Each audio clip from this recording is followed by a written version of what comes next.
See what y'all talking about. Midnight Q&A from the garage.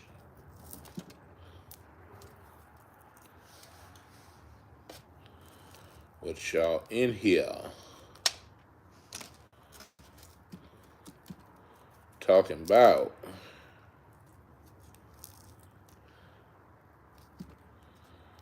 Let's see here.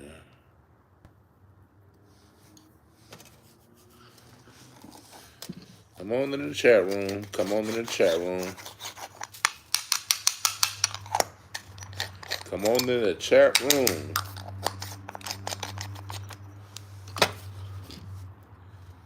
What's up, HBK? What's up, Evan? What's up, Christian Clayton?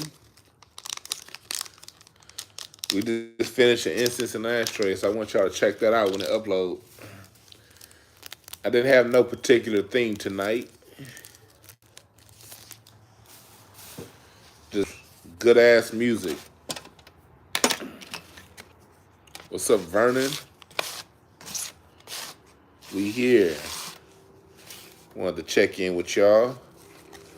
I ain't did that many videos this week. I've been writing this book. The book was supposed to be like 30 pages. This is a quick little reader like my last book. Now I'm up over 60 pages.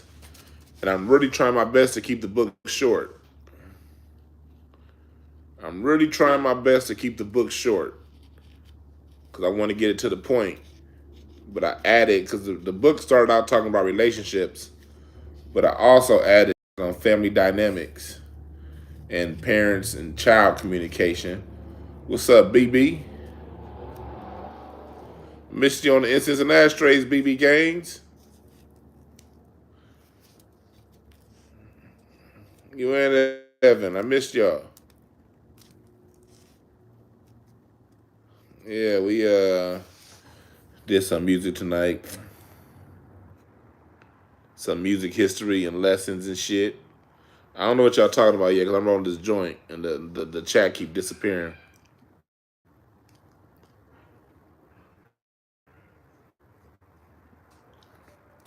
Yeah.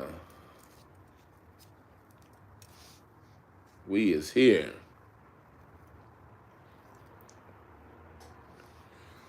What's up, Quan?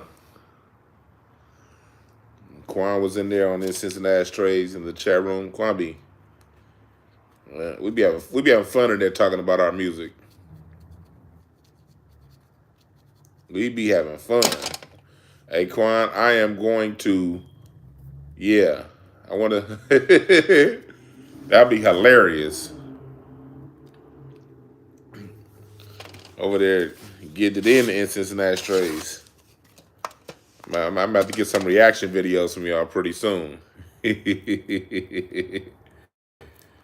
Some reaction videos of y'all reacting to Incense and Ashtrays.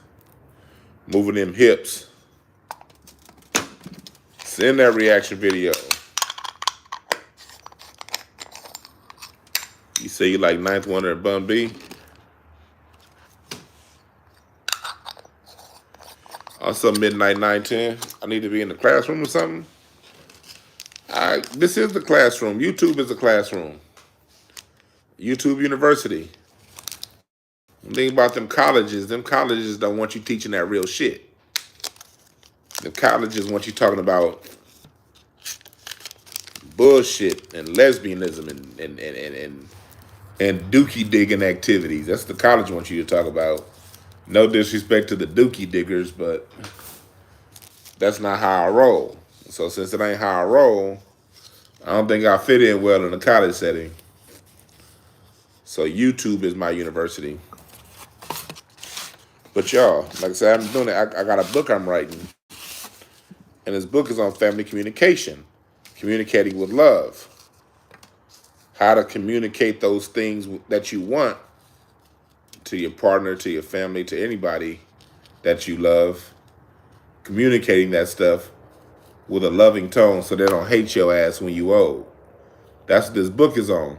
And I'm for those of you on Patreon, Get ready. It's going to be a whole series of webinars on this. You guys may want to sign up for the Patreon because I will be selling the webinars one by one.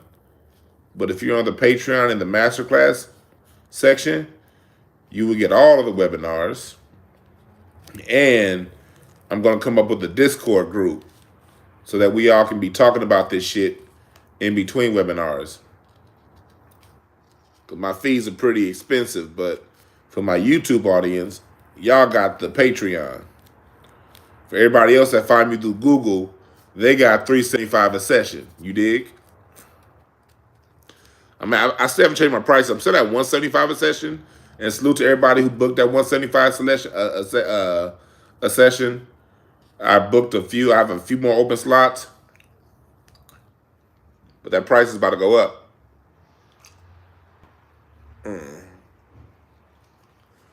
What's up, Legion of Knicks? Yes, to you asking. This is my second joint that I'm rolling because I'm about to smoke two of these hoes back to back.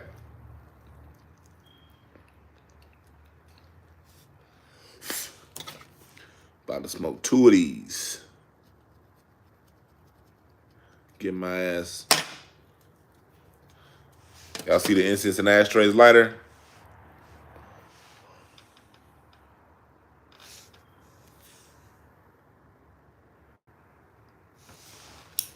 Yeah.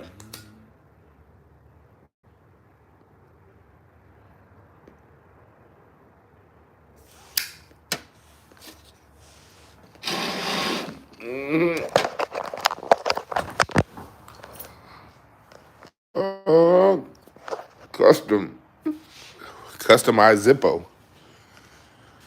I'm telling y'all now, y'all better get in on the incense and the ashtrays brand now on the ground level.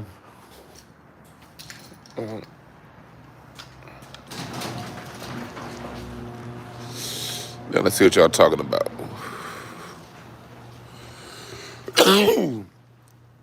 Oh, you say you were writing an advanced microbiology paper. Damn. Advanced microbiology. Was there a question? Was your microbiology papers saying that you don't know the difference between what a man is and what a woman is? How you doing today? We got a new Supreme Court justice that say she can't define a woman. Do your microbiology paper cover that? My favorite hidden papers, billionaire. I've been on these billionaire hidden papers for about 2 months now.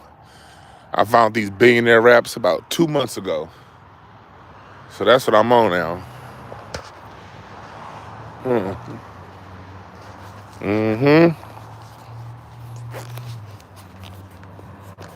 That's what I'm on.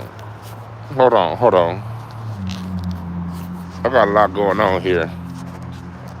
Hold on.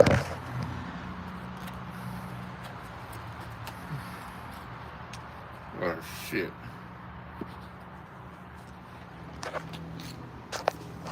I got a mic that I'm trying to put in, but damn.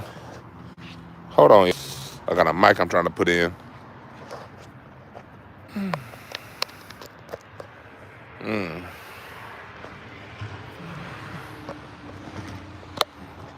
There we go.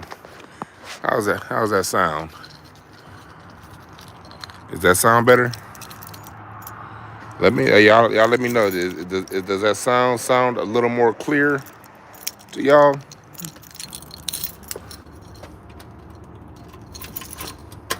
Let me know in the chat room.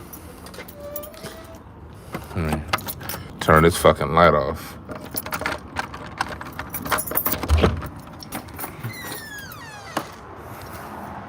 Cool.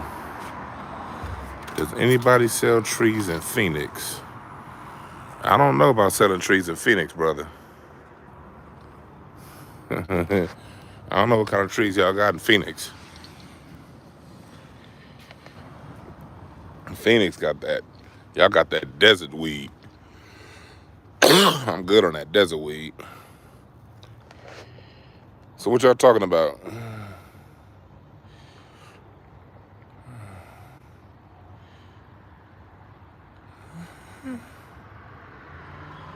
Let's see here. You say looking at behavior analysis. Nah, Babylon, this weed, this weed, it tastes like your mama's under titty. You know that meat underneath the bottom of your mama's titties? That's this weed is flavored like. Your mama's under titty. That's how you know this weed is fire, because this is some stanky shit. Smell like your mama's, the breast in your mama's gap. The gap in your mama's breast, I should say. That's what this weed tastes like. Real funky like that. After she been wearing that bra for 10 hours at work, to and from. That's what this weed tastes like, nigga. Yeah. Yeah, last night we had Baron Davis had a comedy function yesterday. Craig was in it. Kamira, Teddy. It was dope. Everybody was on that motherfucker except me.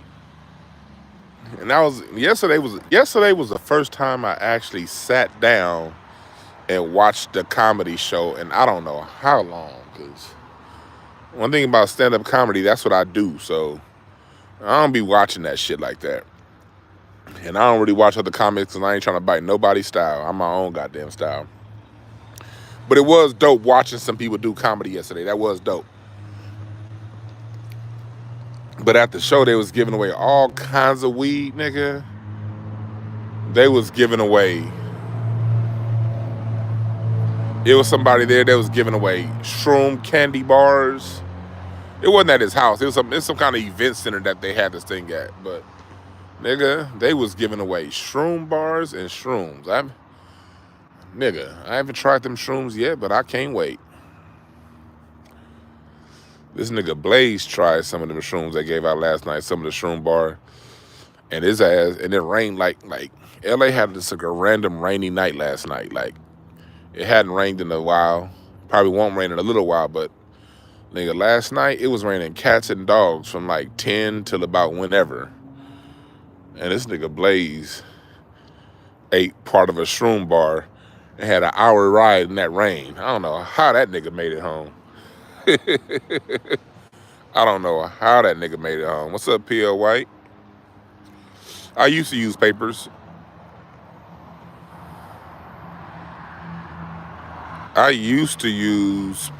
What's up, Legion of Next? What's up, Rob? I used to use raw papers. I still have a bunch of raw papers too. I got thousands of papers laying around here, but the problem with the papers is, like, if you don't hit it, the shit just go out. And you gotta keep relighting them motherfuckers. These hemp papers, they keep burning. This nigga said Blaze turned on autopilot, them glasses. Oh, Quan, you say you watched the Marlon Wayans special? I gotta see it. I'm glad you brought that up, Quan. Because those are my guys. Those are my guys. Like that. Like when I started comedy, basically end of 2009, beginning of 2010. That's when I started doing stand-up comedy. And Marlon Wayans started stand-up comedy maybe 2 months after me. Because Marlon Wayans had a gig to be play Richard Pryor, but the movie ended up falling through. So we started comedy thinking, he started comedy to play Richard, like to authentically play that role. But the nigga ended up staying.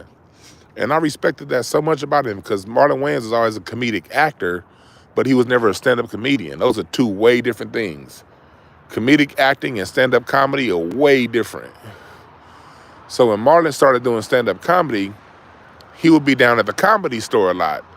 it's this room called the Belly Room. If you saw that Fat Tuesdays documentary, they talked about the Belly Room. But the Belly Room is a room in the back of the Comedy Store where the niggas get to perform on Thursday night.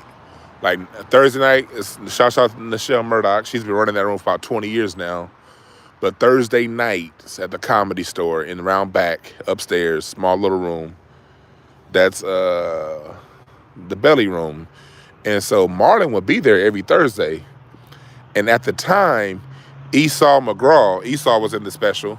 He was the host of the main show. And DC Irvin, he was also in that. DC was host of the first show, the pre-show, like the first, because the show goes all night. So the first host would, like the early host would be DC Irvin, and the later host would be Esau McGraw. And Sidney Castillo would kind of bounce back and forth between the two. And Marlon Wayans, when he got into comedy, he didn't do that T.I. shit, coming in like he's better than everybody. Marlon didn't come in on some I'm better than. Oh yeah, Tony Baker, he was also a host there at the Belly Room. Because as a matter of fact, when Esau stopped hosting the Belly Room, Tony Baker took his spot hosting. We talking 2010, 2011. Tony Baker took Esau's spot when Esau went on to start, because Esau hosts a whole bunch of rooms around LA. But Marlon didn't come in on that T.I. shit like he's like I'm above comedy. Marlon Wayans came into comedy really about the craft, really about the art of comedy. This nigga pulling up. Got some nigga pulling up in the IROC or White Walls. Oh, he waiting on somebody. Well, anyway, back to my story. Marlon was like, I liked the way he approached the craft, and he stayed on comedy. He stayed true. Like, the people that Marlon had in that HBO special, all them niggas used to like really help him write his set and really help him out. So it was dope seeing him. It was hella dope seeing Marlon, pay back those who looked out for him by putting them on HBO. Now, whether or not the special was good, I didn't see. I'm taking your word for it, Quan, because unfortunately, when it comes to these HBO specials, oftentimes the comedians be holding back. Either they hold back, or their energy don't really transfer through the screen like it does live. But I'm telling y'all, DC Irvin live, Sidney Castillo live. Oh, and if you are, I think probably T Dynamite, Butter Love's probably been the only person watching long enough. But Sidney Castillo has been a guest on this show twice. He was a guest when I first started the show at this radio station. It was called the D Brown Hour in 2019. Sidney was on then. And then when I first switched it from the radio station to YouTube, Sidney was on again. And I'm going to have Sidney Castillo on again pretty soon, because Sidney Castillo is doing a writing class. He's writing for that show that show on HBO right now with Bomani Jones. Sidney's a writer on that. He's written on a whole bunch of TV shows. I'm going to have Sidney on here again, either in late May, probably not late April. Well, we are in late April already. Sometime in the next couple weeks, I'm gonna have Sidney on here again, because he's gonna be doing a writer's class for people who want to learn how to write professionally. Who are all these niggas? Now I'm a nigga. Anytime I see people going past my house, I'm looking twice. He said, "Are there any actual crackheads left?" Not in the hood. All the crackheads are white now.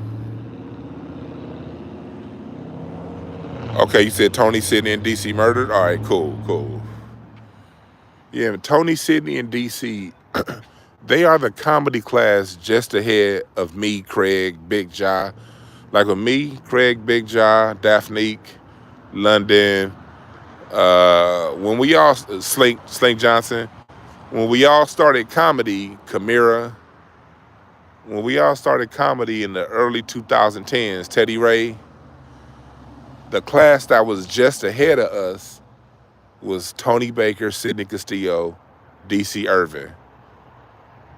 Those cats were like the cats that were like 5, 6, 7, 8 years into comedy. Well, Esau been doing comedy here in LA since the 90s.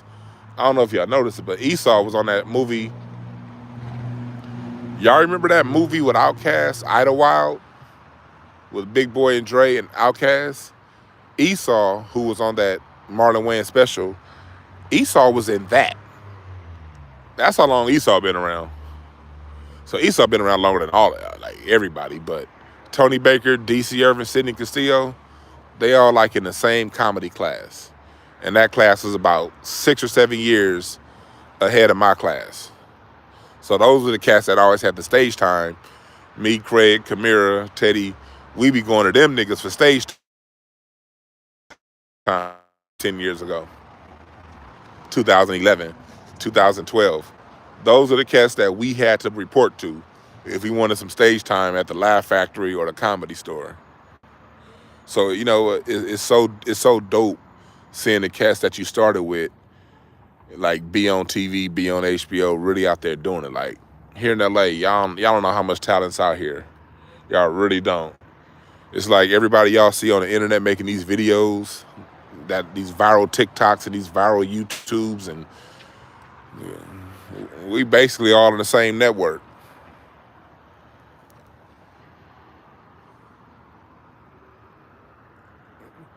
Ice Cube would be a great stand-up comedian. Ice Cube would definitely be a stand-up comedian.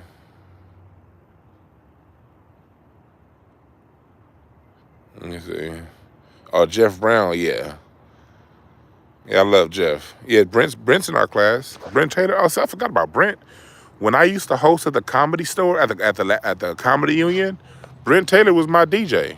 Like, we did that shit together.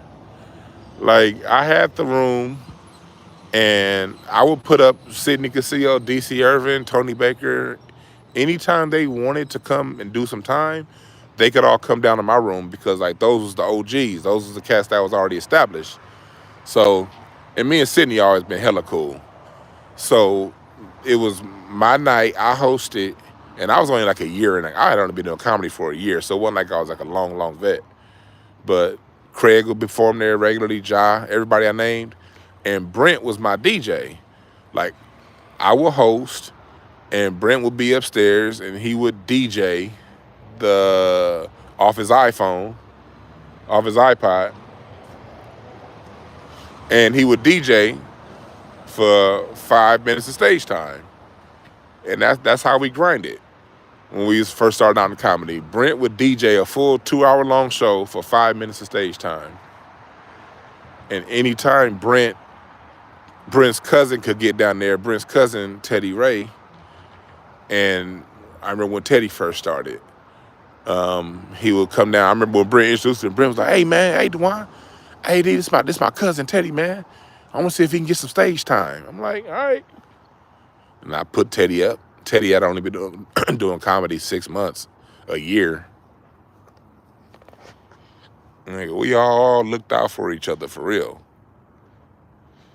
Now, when a lot of them niggas got on, they didn't look out for me, but that's another story. But not Brent. Brent's always looked out for me. Brent has always shown love. Teddy's always shown love. Hell, Teddy called me first when they did Roast Me. He called me and Craig back to back, but at the time I wasn't really fucking with it. I wasn't fucking with All Def like that. I'm glad you see Quan. You be getting me on I'm going down. I be having these tangents, and I be forgetting that y'all like these motherfuckers on TV. To me, these are just the cats I work with. They hella cool, or they're not cool, and I'll tell you either way. But at the time, now we talking 2010, 2011. Brent would DJ my show. Teddy would come down, and we just be out there. I forgot. I lost my train of thought. I was about to tell y'all something about that time. Oh yeah, DC Irvin. DC Irvin was a dude that was in that HBO special tonight too. He had a lot of early access at ADD. like when All Deaf Digital was new, like before Kev on Stage got there, DC Irvin and Sydney, they would have sketches there. And so DC would put me in his sketches at All Deaf Digital.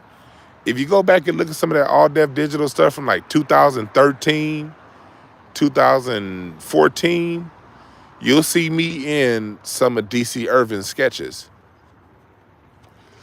And I would do some other sketches at All Deaf Digital. But like DC shit would be cool. But anything else, like at All Def, the rest of that shit, like they will call you down to do one thing, and then you get there, something totally different. And that happened a couple times, like 2 times in a row. That happened to me like 2 times within a month. All Def called me down, and they pitched to me one sketch, and when I got there, it was a totally different sketch. And me personally, I've always hated doing sketches. I still hate doing sketches. That's why y'all don't see me in none of the big jobs or anybody else's sketches. I do not like, let me tell y'all something. I don't like doing sketches because I don't like acting. Acting to me is fucking boring. I got to repeat somebody else's lines. And when you don't understand, the 2 or 3 minute sketch, you be sitting there and waiting for it be 3 or 4 hours to film a 3 minute sketch. And I'm a very impatient person. And that's why I don't like sketches, because I'm super impatient. So I did a few sketches with DC, then I did a few sketches at All Def Digital that were not what they told me it was gonna be. So Teddy Ray calls me, we talking 2015. Teddy Ray calls me, was like, hey D, we got this thing at All Def, it's gonna be called Roast Me, and I just called Craig and I want to see if you want to come down and do it. And I was like, I was wearing the same hoodie I got on right now. And at the time, I was like, man, all this All Def shit, they always have you do one thing, and then they tell you one thing, then you get there, it's gonna be something else. Like, and then I had already taken like 3 or 4 days off work in a 2-month stretch to go down to All Def Digital to do some shit that they ended up like changing. So I was like, man, I'm not about to take another day off work just for me to go down there and it be something different. And I told Teddy no. And that ended up being the show that changed All Def Digital from a fledgling, semi-funny, sort of hacky style online network to what it is now. And it's like everybody that got on Roast Me all ended up doing some really good stuff. So that show you how fortunate can be, people. That's an example of how, one, stay ready, you ain't got to get ready. Mentally, I was somewhere else at that time. But 2, everything ain't for you. You know? Everything ain't meant to be. So when I look at the Roast Me shit, I look at that as just an opportunity that just wasn't meant to be. And on top of that, it was some shiesty shit too. Because it's a couple other people at All Def Digital, and these cats actually can make decisions of who can get on stuff and who couldn't. I'm not gonna mention any names because I don't like throwing bad energy out there. You know, everything works itself out. But there are 2 people in particular at All Def Digital, and no, it wasn't Kev on Stage. I do not know Kev on Stage. Like, out of everybody at All Def Digital, Kev on Stage is like the only one I don't know. Everyone else I know. Well, everyone else from, not these new niggas, but everyone else from at least the 2015 to 2020, all them niggas I know. So it's a couple people over there, All Def, that I did get an audition for Roast Me like 2018. And 2 or 3 people that was judging was people that I looked out for in a major way. And when I say major way, I mean not just stand-up comedy. I mean bigger than stand-up comedy. Like life shit. People I really fucking looked out for. when we was. So when I go down to the audition, I smash that motherfucker. And when I mean smash, y'all know how like when I'm in my zone, I can go. And I wasn't even in my zone. But when we was roasting, I was killing them niggas. And the two motherfuckers who I looked out for in life outside of comedy had a chance to put me on, and both them niggas said no and chose someone else. That did happen. That did happen. But I look at that as, hey, am I gonna stay mad at them, or am I gonna just look at some shit as this wasn't meant to be? Oh, fuck Larry in here. Fuck you, Larry. Larry, I'll kick your ass.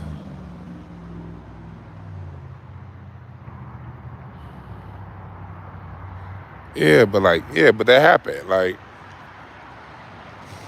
two cats I looked out for in real life had a chance to throw me a lob and refused. Huh? What's that? I don't know who that is. This nigga right here. This nigga got a 1986 IROC and it's sitting on some white wall tires. I hate white wall tires. And he ain't even got Vogues. He got them cheap ass white wall tires that you be seeing at the tire shop. A pair of white walls for $69.99. Installation not included. He had them kind of white walls. You can sit back on my porch. Shit.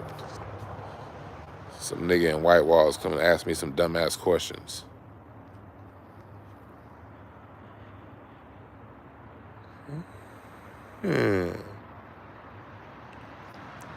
Yeah, Jeff Brown. He said you got Q rescatting. Yeah, watch them niggas.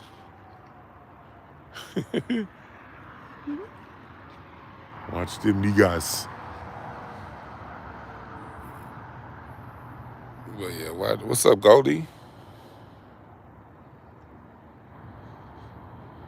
Yeah, but man, well, at the end of the day, shit happens when shit happens. That's what it comes down to. Shit happens when shit happens. Ain't no point in being bitter, being mad. There's no such thing as a lost opportunity.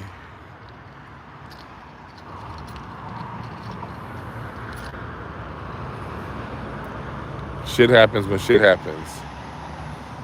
This nigga got some white wall tires on a 86 IROC. First of all, how is this 86 IROC still even running?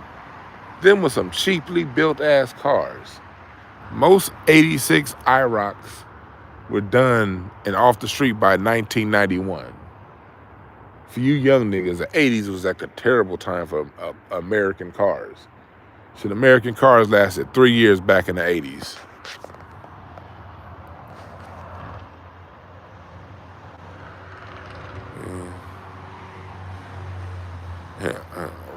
Robert Fry said I'm in the street looking for taco trucks. Okay.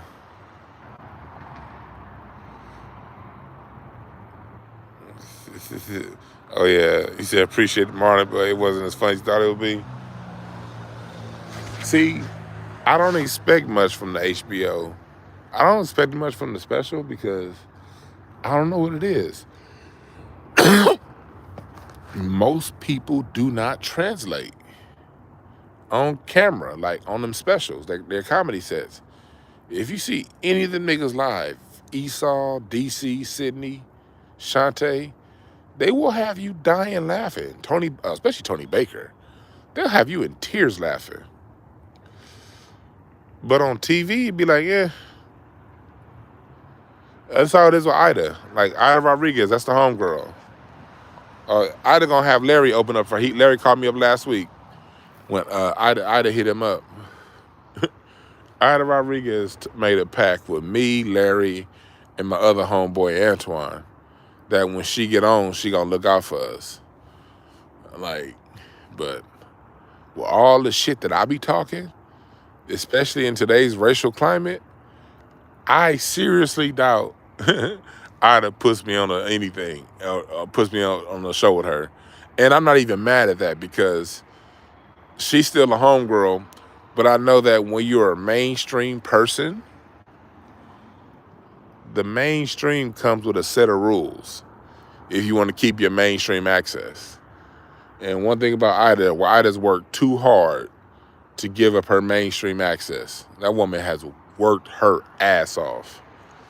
So with the shit that I talk, I don't know if it would be politically feasible for Ida to put me on to for Ida to take me on tour with her or to have me open up for her. But Ida is gonna have Larry open up for her in Houston. So I want y'all to be on the lookout for that. If you in Houston, Quan, I know you in Dallas, Quan, but if you can make it down to Houston, or if you in Houston, check out Larry opening it up for Ida Rodriguez. What's up, Fro Knowledge? I don't know who Amber Ruffin is. It's gonna be in May. I think Larry told me it's gonna be like at the end of May. It's gonna be like at the end of May. But yeah, she gonna have Larry open up for her. And Larry funny as hell. So yeah, but shouts out to Ida Rodriguez. She's another one. She wasn't in our crew. Ida Rodriguez is still, she's in Sidney Castillo, DC Irvin. She's in that class. But she did a lot of the crossover rooms. I'm mostly stuck in the nigger rooms. And I'll say this, Ida Rodriguez from day one has been trying to get me out of to do more mainstream rooms. And she would always talk about how, with my delivery, they would still accept what I put out. Ida Rodriguez, when it comes to comedy, she's been one of my biggest inspirations over the last 10 years as far as someone who really would encourage me. Ida Rodriguez and Tiffany Haddish took, because Ida and Tiffany are hella cool.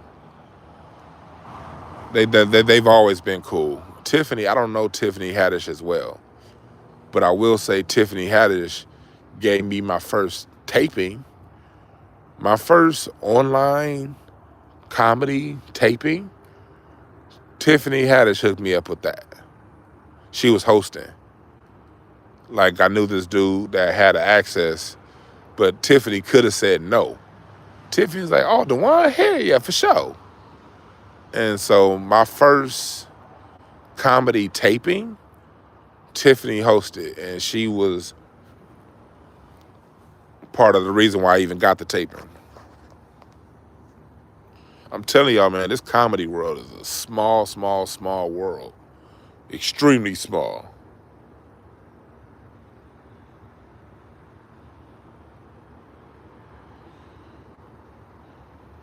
You said whispers? I don't know if it has anything to do with Tut. I'm not sure. I'm not fluent on Tut history. Tut history is something that I'm learning with you guys, with Tariq. I'll be the first one to tell you who put me up on game. Tariq Nasheed put me up on game on the Tut language. Now, and when he brought up the Double Dutch Bus, I've always known that song. I just always seen it as a roller skating song. I didn't know it was a language, Tutnese. I didn't even know that. I just know Zuza, Zuza, Zuza, Double Z. Izza. That's all I knew. I ain't know nothing about no Tutnese. So yeah, nah. When it comes to what's going on with Tutnese, I stand down and I say go listen to our brother Tariq Nasheed for that. We overlap on some bits of information in history, because one thing about history, when you read the same authors, you're gonna kind of repeat the same shit because he reads J.A. Rogers like I read J.A. Rogers. He reads Van Sertima, Dr. Clark, Dr. Ben, Dr. Welsing, Dr. Claude Anderson. I got turned on to Dr. Claude Anderson when I was 13. Claude Anderson used to come to my church when Black Labor, White Wealth dropped in 93, 94. So I was like 13 when I got introduced to Claude Anderson. He was a very popular name here in LA in the mid-90s.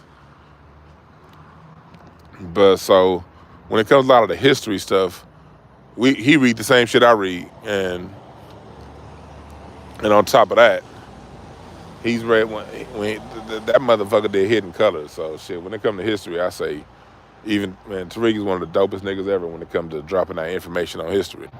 Shit. My shit went out. Now, when it comes to music history, nigga, Black American music history, let me tell y'all something. I'm that nigga. And that ain't me bragging. That's just me expressing some shit that I've been doing. I spent a lifetime researching. I started watching these. I used to sit back and watch Motown documentaries with my dad when I was 6.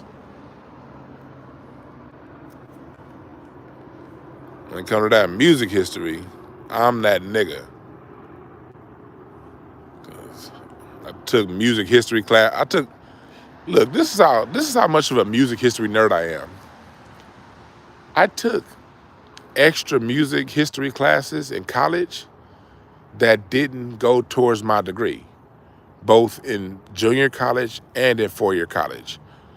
Like I had one elective that I could use for music, and I used it, but I liked that elective so much, I went ahead and took jazz history, and jazz history wasn't even part of that credit.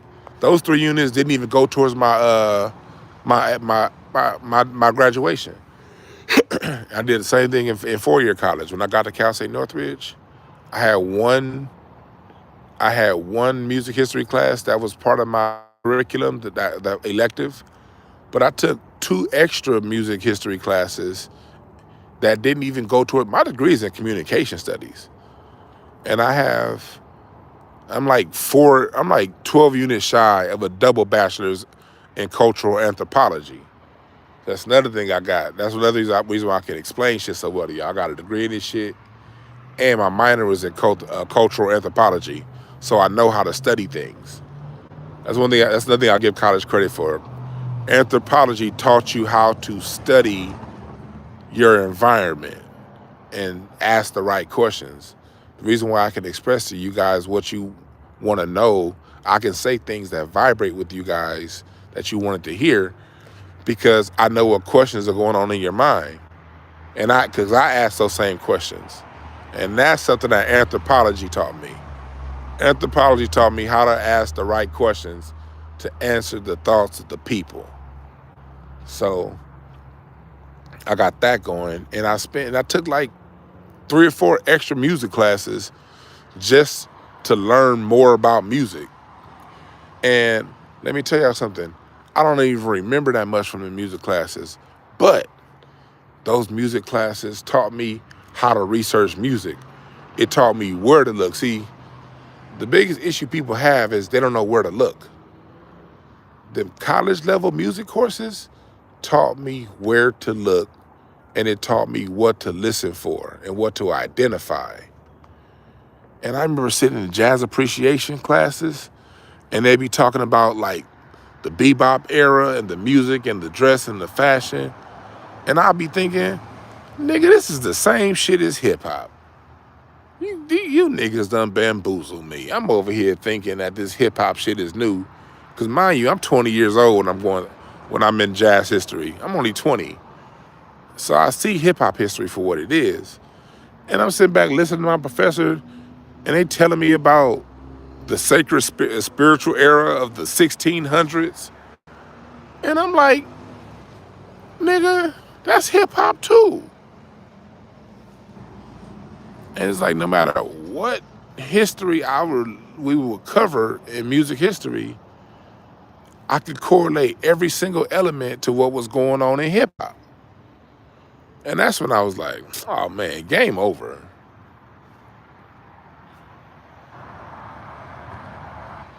But again, what's up, Sugar D Rosa Bloom?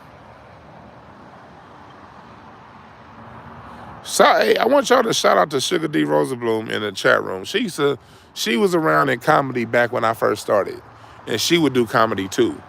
I don't know if she's still doing comedy, but she was there when me, Larry, Craig, when we all first started. She was there.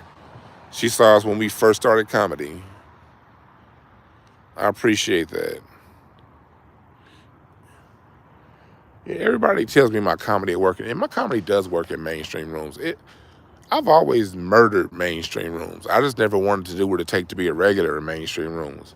I just never wanted to kiss those mainstream asses. That's my big issue. I never wanted to kiss mainstream ass. And I don't like being around them like that. So you got to be in them mainstream comedy clubs like shouts out to my man David Lucas, because he doing it right now with the mainstream shit. I remember when David first moved to LA. But David would also hang out at the Comedy Store a lot and the Improv a lot. I don't hang out at them places unless it's Black Night. And that shit hurt me overall in comedy, because I just never like being around them. They corny. I just want to tell jokes and go home. I don't want to play this fucking comedy game.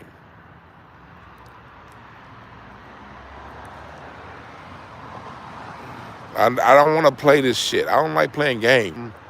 Nigga, I'm about my business, and nigga, I like playing games.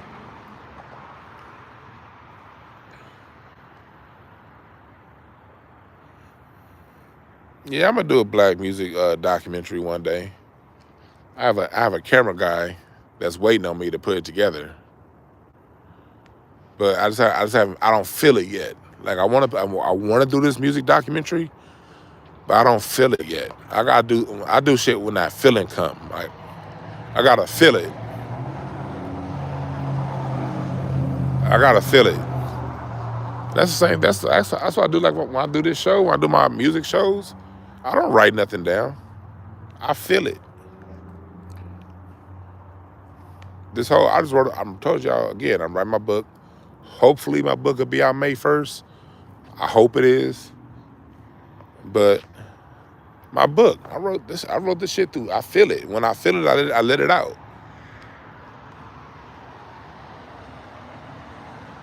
What's up, Remy?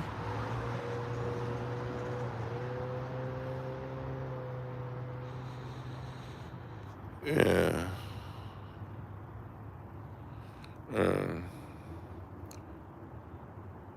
Yeah, I wanted him to do the documentary if he's included, but y'all don't understand. My father-in-law does not like to talk about music at all. Like we'll talk casual conversation, and he double don't want to talk about that shit being recorded. I do have some private recordings of me and him talking music,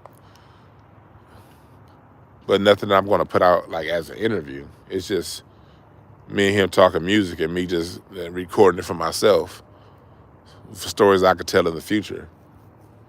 And if I do a documentary, maybe I can clip up certain parts. But as far as like formally interviewing my father-in-law and talking music, I've been trying to do that for about 3 years now, 4 years.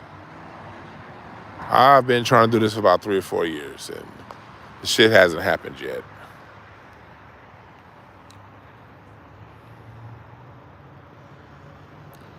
See, he don't really look. Yeah, Quan, you're right. Evan's like 0 for 10 right now. Evan's struggling. Evan's struggling. He dog paddling right now, and them waves are over crashing, and his jokes are drowning with each wave that comes past. But Evan's still swimming. He's still swimming. He a young buck. He had a test, so he got to, younger got to get his energy out. So I get it. Keep trying, brother. Keep trying. But no, he don't. he don't really see, he sees music as work. He don't see it as history. Like, when I talk to him about Michael Jackson, I'm like,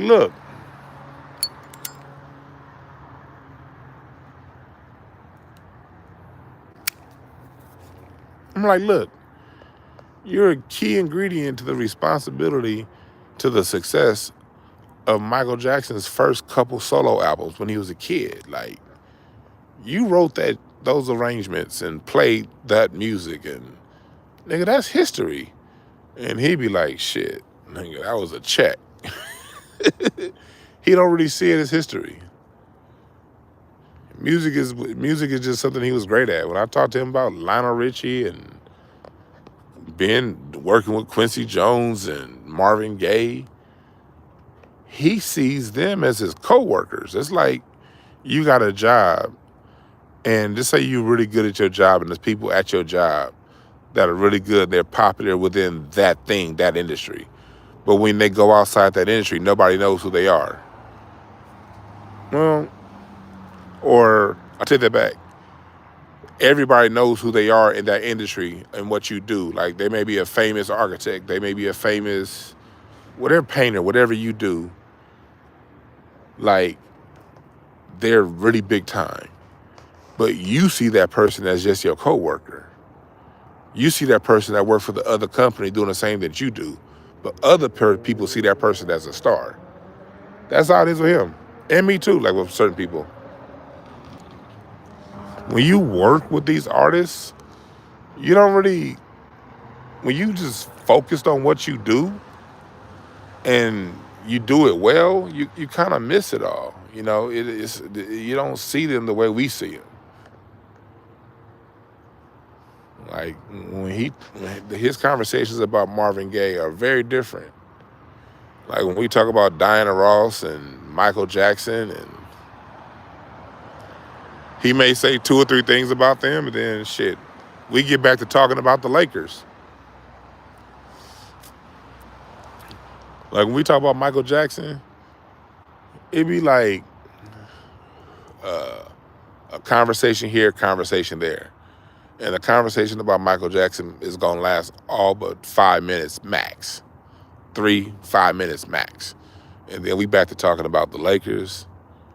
We back to talking about whatever, what's happening on CNN. He ain't gonna really talk about them people for long. Plus, for him, they were just his coworkers.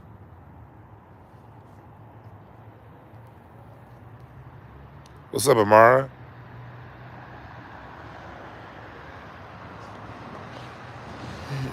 Yeah, I be telling him his voice is needed, Quan. You know how many fucks he give? 0.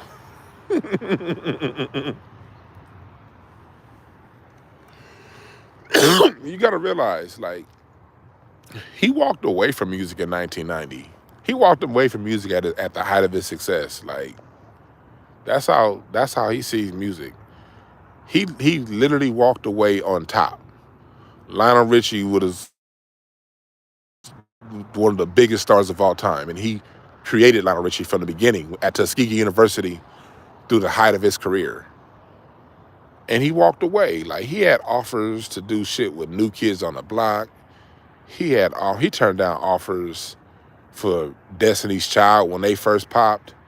He turned down offers for, like, the man has turned down offers from the biggest stars of all time. He just left music. He would dibble dabble, like if Lionel wanted a project, he would do it. But no, he stopped doing music 30 years ago and has been getting offers from people who now have 20, 30 Grammys to produce their stuff, and he's been like, nah. So, like, he's totally like, he's like done with music. He worked his ass off from inception through, like, from when he started in the 50s. No, he started music in the 60s. From the 60s to the 90s, he worked nonstop. So when he was done, he was done. Yeah.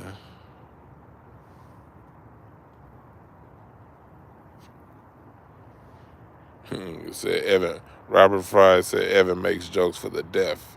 Evan making jokes for people, for dyslexics to read.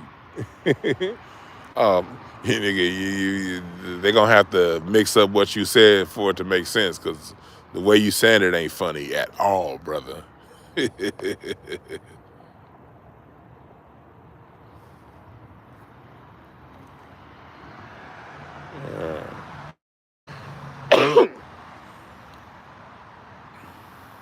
Yeah, that brother right there, man. He thinking of a new joke.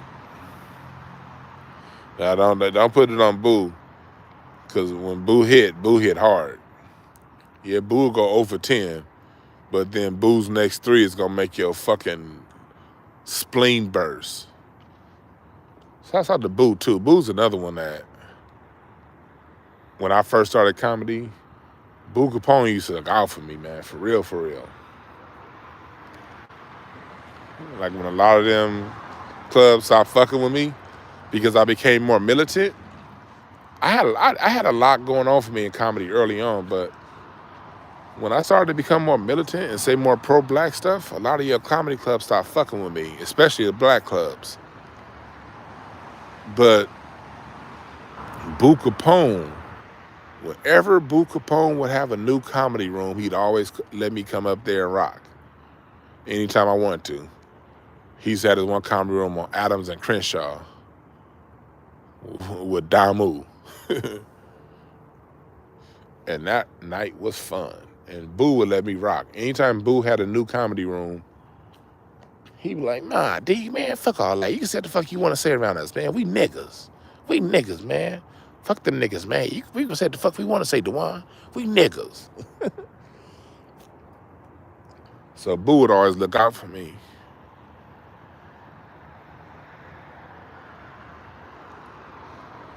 Boo would look out for me.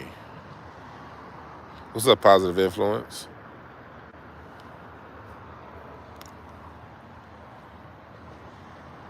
Yeah, man. But yeah, yeah, Sugar Rosenblum. Yeah, you know the Comedy Union. When I used to do the room and like when I started to become more pro-black, and I never stopped being funny. I would just integrate, you know, stance questioning the Obama. Like in 2014, by then I'm like, what the fuck is Obama doing? So I started writing a whole bunch of jokes about, you know, President Obama not being who we thought he was. And the Comedy Union, the J Spot, man, they stopped fucking with me. Like they stopped fucking with me when I started doing those kind of jokes. When I was just doing I'm a fat guy jokes, I got all the comedy rooms I wanted, access I wanted. Why are black clubs so scary?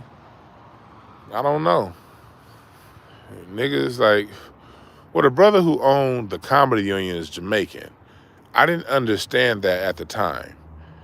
In 2013, 2014, I still saw everybody as black, you know, but then like when Tariq started talking more about the distinction, he just highlighted something that we all would feel, but we didn't quite have the words.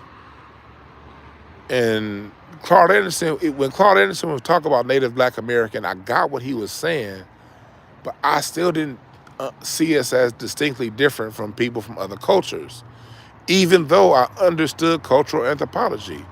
See, that's the danger in having a European-style education. European-style education teaches you everything in separation, when in reality, everything comes together, everything's a whole. The whole point of studying cultural anthropology is to understand. But even though I would see these cultural differences between black people and Jamaicans, black people and Belizeans, I would just be like, okay, they got a funny accent and they eat different, and the Jamaicans dress funny. Like Jamaicans are the only people that wear white jeans and mandals, you know what I mean? Like, and Versace shirts, and smell like a half a bottle of Jacquard Noir cologne. They just dress corny to me. Like, I didn't really, you know, you know, when you see the brothers from Africa, you know, you be like, man, that's still my brother. They just got a funny looking hairline and they got a big ass forehead. And they do dress corny. Like they jeans is a little tight. This is back when baggy jeans, or when baggy jeans was in, they jeans would be too baggy. The Africans would be wearing like this dress funny. Like you knew the nigga was different, but you didn't really know. So over the last few years, it's like, man, okay. So now when I look back, the brother was Jamaican. And Jamaicans, they have a different level of compliance with the dominant society than Black Americans do.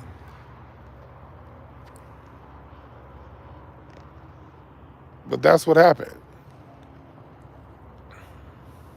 I paid a major price early on in my comedy with being pro-Black. And don't get me wrong, and none of my jokes were kill whitey. It wasn't like, I never was like, I'm not like, not close to Paul Mooney level. I would just say jokes. I just had a code of conduct on stage. Every joke I would say, if I was going to talk about the differences between race, every time Black people are going to win, because if you listen to 90s comedy, Black people lose. When it's white people do this, Black people that, when it's that kind of comedy, they always make the Black person lose. I make the Black person win in my style, if I do one of those style jokes. I don't say nothing bad about Black people. I make white people look silly, but I don't disrespect them either. I don't disrespect any group. I call out the absurdities in all races, but I'm just gonna go a little harder on white people than I am everybody else. And other than Black people. And that's kind of my code of conduct on stage. And for whatever reason, the audiences loved it. Like, I can tell y'all right now, I've performed thousands of times. I can count on two hands how many times I bombed. One hand. I'm really good at it. I'm not the best because I don't dedicate myself. I think if I had the dedication, I could be the best. But I don't have the dedication. Don't want it. Hold on, y'all, hold on.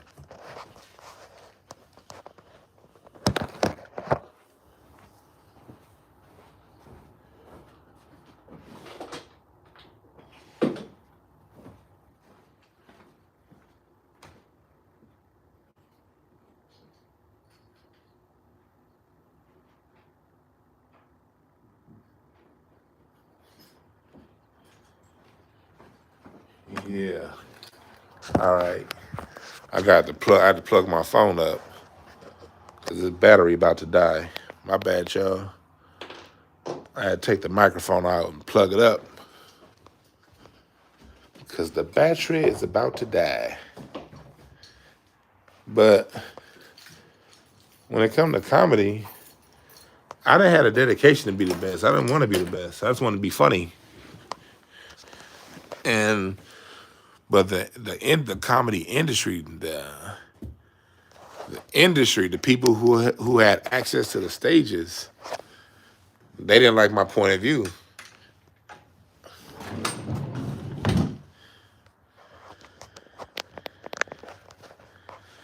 That's basically what happened. But at the same time, I can't blame them either. I ain't blaming nobody else. If I kept going at it, I could have gotten further, but I didn't want to, honestly.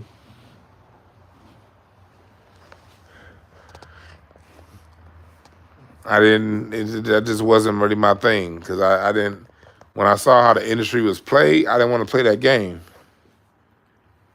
Honestly, that's what it was. When I saw how the industry was played, I didn't want to play the game. I figured, you know what? I'll just go to the internet and build an audience that way.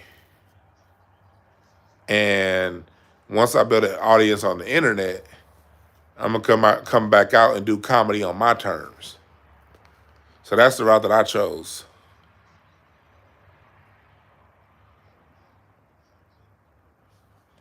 Yeah. Yeah, you're right. I keep hearing I got bigger calling than comedy. Yeah, thank you for that. I do got a bigger calling than comedy, but comedy is what comedy is for me. Comedy is a release. Comedy is just me having fun. Like I'm a true Gemini. I got multiple personalities. Sometimes I want to teach. Sometimes I want to talk music, and sometimes I just want to be fucking silly. And comedy allows me to go on stage and be silly. No teaching, no lessons, just me, 200 people, a microphone, and a room full of laughs. That's one of the best feelings on earth, to be in a room full of laughs and you the person creating those laughs. That energy is a drug I don't think I could ever give up. Having that energy of being the person in control of 200 people's emotions and have you motherfuckers in my hand cracking jokes. That shit is a high that cannot be explained. So for that reason, I'm always going to do comedy somewhat. I appreciate that, Dominique. I'm always going to do comedy on certain levels. But I'm, like I'm about to do. How many of y'all live in LA? Because I'm gonna do a comedy show pretty soon. I decided last night. I'm gonna do a comedy show in LA, like in June. Who's in LA? I'm gonna do a comedy show in LA sometime in June. And I haven't thrown a comedy show since 2000. I haven't thrown a comedy show since like 2015. I used to throw comedy shows all the time, but I haven't thrown. I threw one comedy show like in 2015, and that was the last time I threw a show.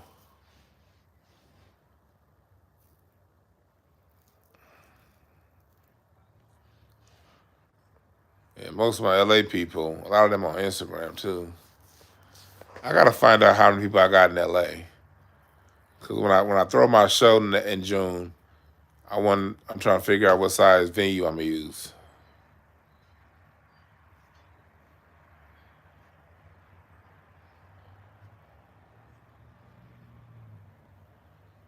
I ain't doing no shots and roasting. Everybody can't drink. Everybody can't handle their liquor.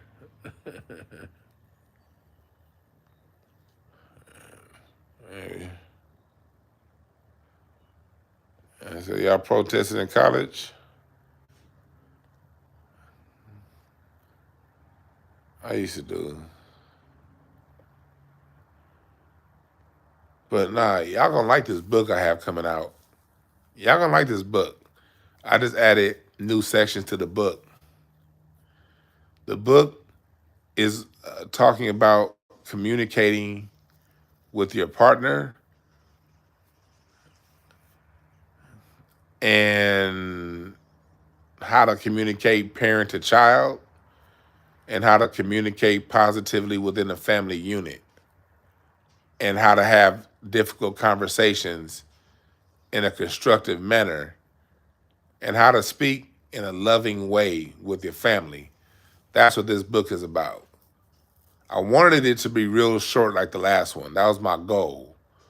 But it just got way longer because I had to put in like information about family. I didn't want to make it because everybody ain't in a relationship, but everybody has family. So I wanted to expand it. Because I was thinking about maybe making that a separate book. But after I'm done with this book, I'm going to get into writing that book on music history. I'm getting into that. So if you're part of my Patreon masterclass, I'm about to do a whole series on the book. I'm doing a whole course. It's probably gonna be like a 6-part course on loving communication. And we're gonna break the book down slowly. And we're gonna create groups so we can talk about these things. One another. I'll be a part of the group. You can talk to other people in the group, and we can all powwow as a people and help each other. Because we ain't going as a people. Look, we ain't going nowhere without family. We always talk about the need for family, the need for family, the need for family. But nobody talks about how to function within that unit as a team. Some people think getting a spouse is basically having some chick there that you could just command things to because you make all the money and she has to follow your every word because she's a woman. All right, good. If that's your philosophy, I'm not going to argue with you. Good luck. But to the rest of us who want to live in a functional environment, you got to know how to speak in a functional way.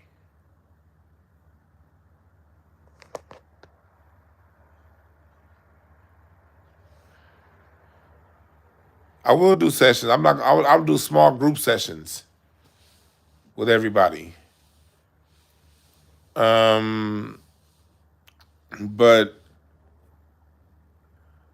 now, Quan, I got you. Whatever, I got you. So, but we talk about these things.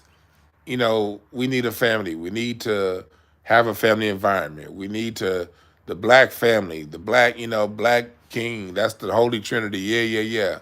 All that talk is good. And we need more of that talk. But we also need to talk about, okay, how does this work? How does this function? Okay, you got a spouse now, you got a wife, you got a girlfriend, you thinking about making her your wife. How do y'all communicate in a way that's functional for the growth and development of your relationship? How do you do that? How do you communicate the right things to people? What's her love language? What's your love language? How do you guys meet if their love language is gift giving and your love language is actions, like as far as loving actions, you're going to have a miscommunication. There's going to be some kind of thing in the way of you guys giving and receiving each other's love. It's like the radio. If you want to give and receive, clearly you got to be on the same channel. If both of you on the radio, but one of you is on 94.7 and the other person is on 105.9, you ain't going to get it. It don't mean you don't love each other. It just means you're on different levels of communication. So how do you understand how your spouse communicates? And how do you know how you communicate? And is there a way that it can work and function? Because at the end of the day, some people don't belong together. That's another thing you got to find out. Some people just don't. Y'all personalities is oil and water. But for that, I got cardology. I'm learning the cards for that. So I could read relationships also through playing cards. And I can tell you if a person's a match or not. But that's later on. But these things you gotta know. And then as a parent, how do you talk to your kids? What's your kids' language? How do they communicate love? How can you communicate love to them in a way that they can understand? How can you as a parent understand your child and how they communicate? And how can you get the things you need with your family in a loving, constructive manner?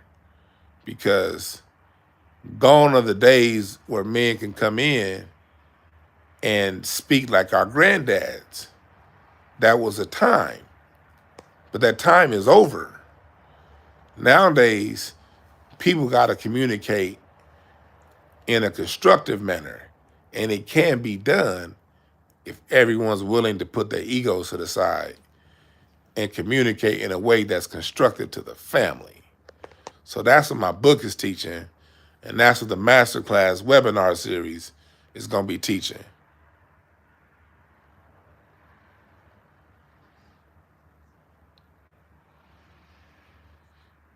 Yeah.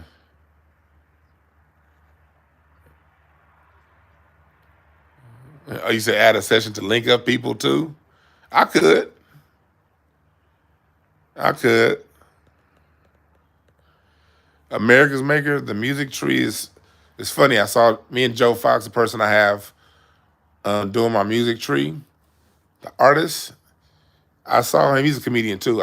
We had a show together this past Thursday. And I told him, I want to make it right. It got to be right. So he's taking his time. Like, he may have the tree ready for me tomorrow. He may have the tree ready for me in June. I'm not sure. But I did tell him I just want it to be right. So whatever he got to do to make it right, that's when the tree gonna drop. It got to be right. I don't have one thing I do. I got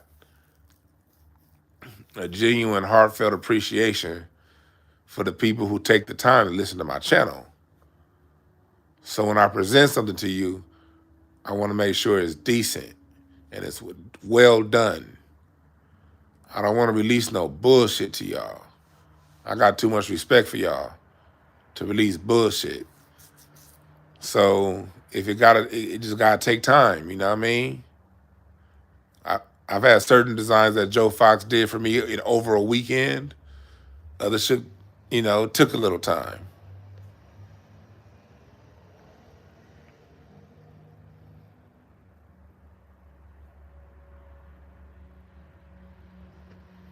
Are you in France?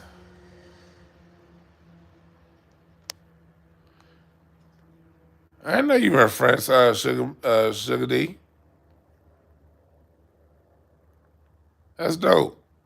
Yeah, but they think they know music. And that's also why I have my incense and ashtrays on Mixcloud. Mixcloud is based in Europe. I really want that show to get a large European following, French and English and German, because they play a lot of our music over there. And if they gonna hear our music, I want to be the one curating the sound, not some French motherfucker named Pastel. I don't want no French motherfucker named Pastel talking to y'all about the Ohio players. I'm gonna be the nigga introducing that shit to y'all. Well, to the young people, the ones that don't know it.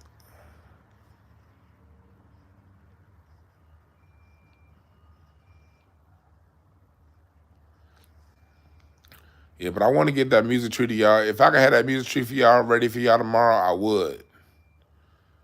But it gotta be right. It gots to be right. Like when we were going over the tree, we were going over the music tree last week, and one of the tree branches, like I have reggae on one of the branches, but reggae as an extension of soul music and doo-wop. But the way the tree branch was going, it was going into hip hop. So if we left the tree branch like that, it would have looked like hip hop, that reggae was a base of hip hop. And I was like, nah, brother, we got to clean that up and clean that up now. Because hip hop I have on the tree branch of funk. But it was just a graphical error because the tree has it's a lot of overlap. But it could have given the look, if people wanted to be technical, it could have looked like reggae came from hip hop the way the tree was designed. So I was like, no, brother, we got to redesign this tree because we are not about to have that argument with Pete Rock, Busta Rhymes, and these culture vultures that are trying to take our shit. So yeah, the tree's gonna take its time. And when it's right, it's gonna be out.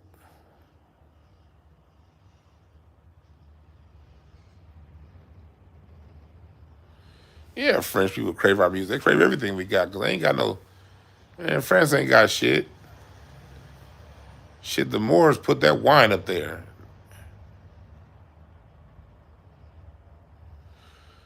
Here's the reason why Europeans appreciate the soul music more than we do. Like they inherently, they're not under any kind of oppression that's purposely dividing them from the sound. They need that music, that soul music. We need it too, but they understand fundamentally that they need it. So they understand, like, a lot of Europeans, a lot of white people, they were taught music in school, so they have an appreciation for music because they actually took music classes, so they understand what music does. Black people on purpose have been separated from music classes.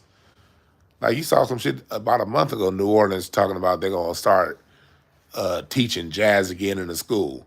They stopped teaching jazz in the early 1900s just to separate niggas from our music. So we don't really understand the value of music, the properties of music. We really don't. So black people will listen to, and plus on top of that, we always at the same time are creating new shit. One thing about FBA culture, we constantly creating new music, new music, new music. We be on to the next thing so much, combined with the fact that we're not really taught the value of music.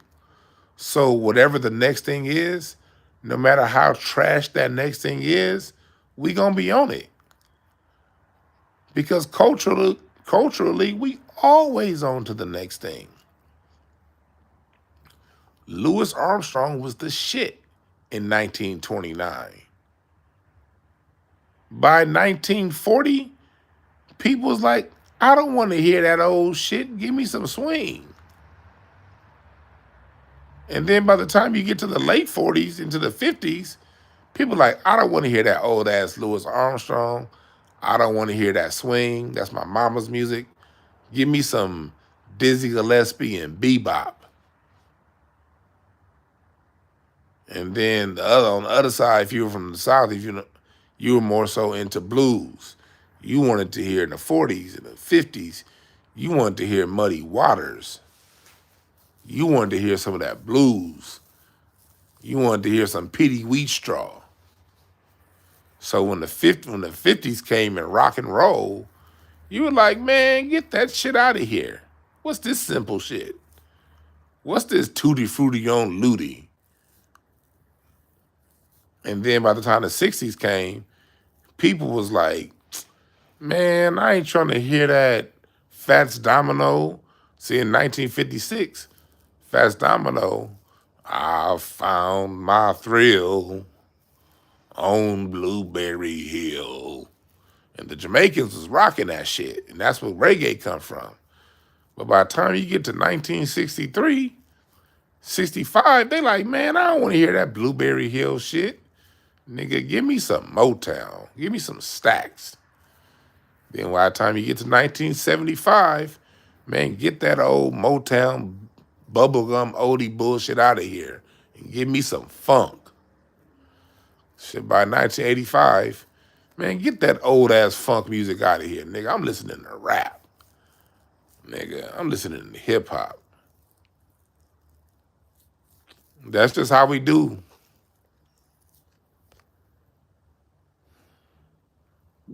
What's up, Don Smith?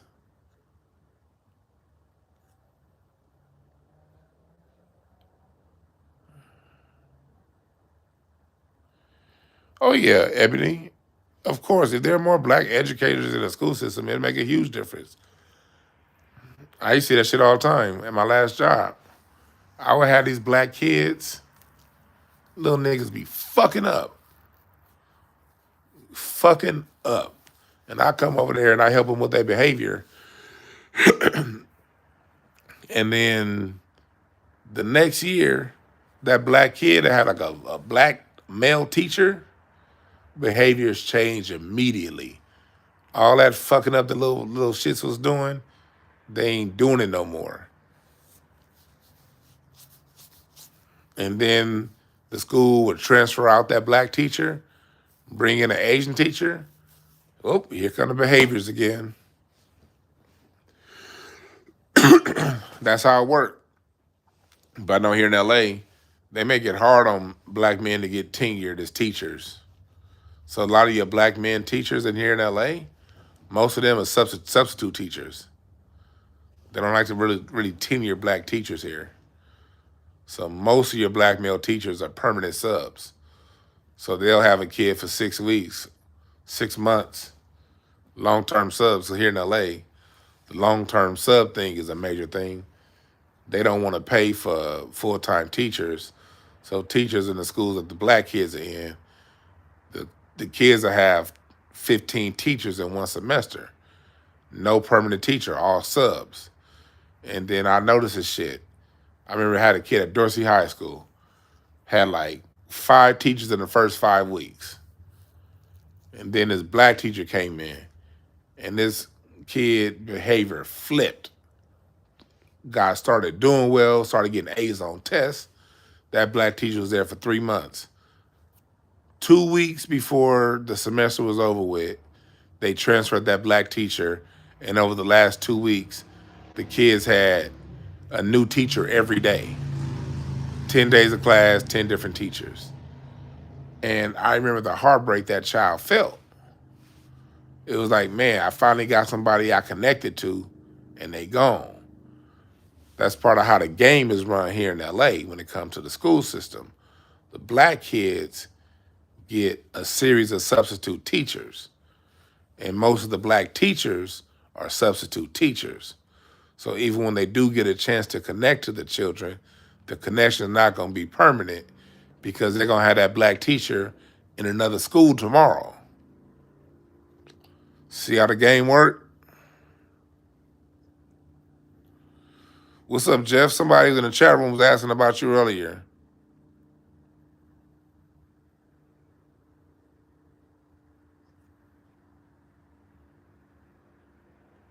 Yeah. It's a game.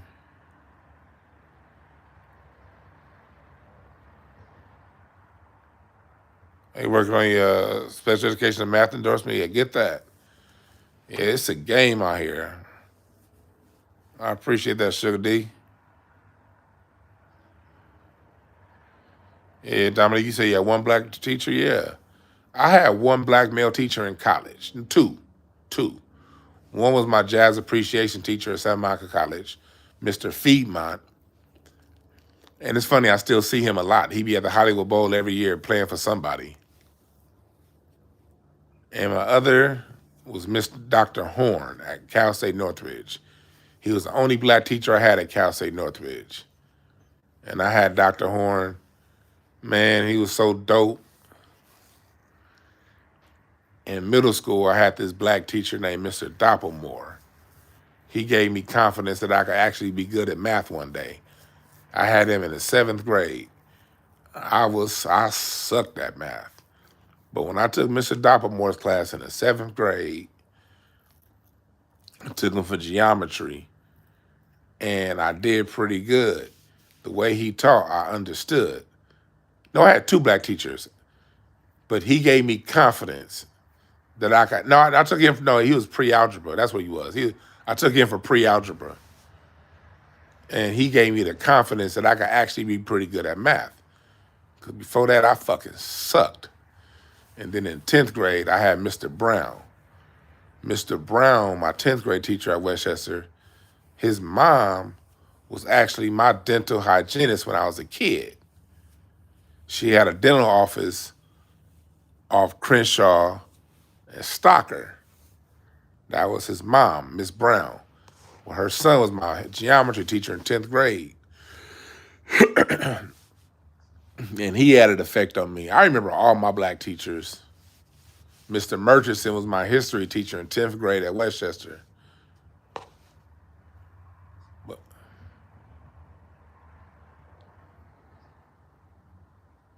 Yeah. And they do need, teachers get paid pretty good. Like here in LA, they get paid pretty good if they have their further certification. Like my sister's a teacher. My sister, like, I don't know. When my sister gets paid, it ain't no slouch. But she has all kinds of like extra certifications and shit. So when my sister gets paid, ain't nothing to laugh at. So there are ways you can make money in teaching, especially if you start writing curriculum. You can make a lot of money in curriculum. If you're a teacher, a good thing for you to do would be to write a curriculum and try to get that curriculum sold somewhere. Like there's money to be made in teaching. Really what it is, black men are influenced to play basketball and rap. That's the problem.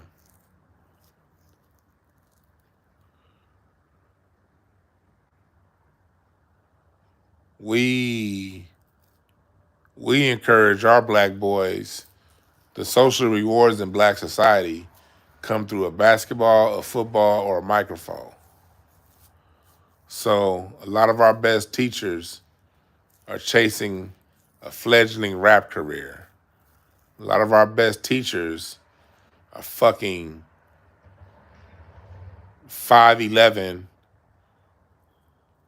can't shoot. They could probably dunk, but can't shoot. Ain't got no basketball IQ.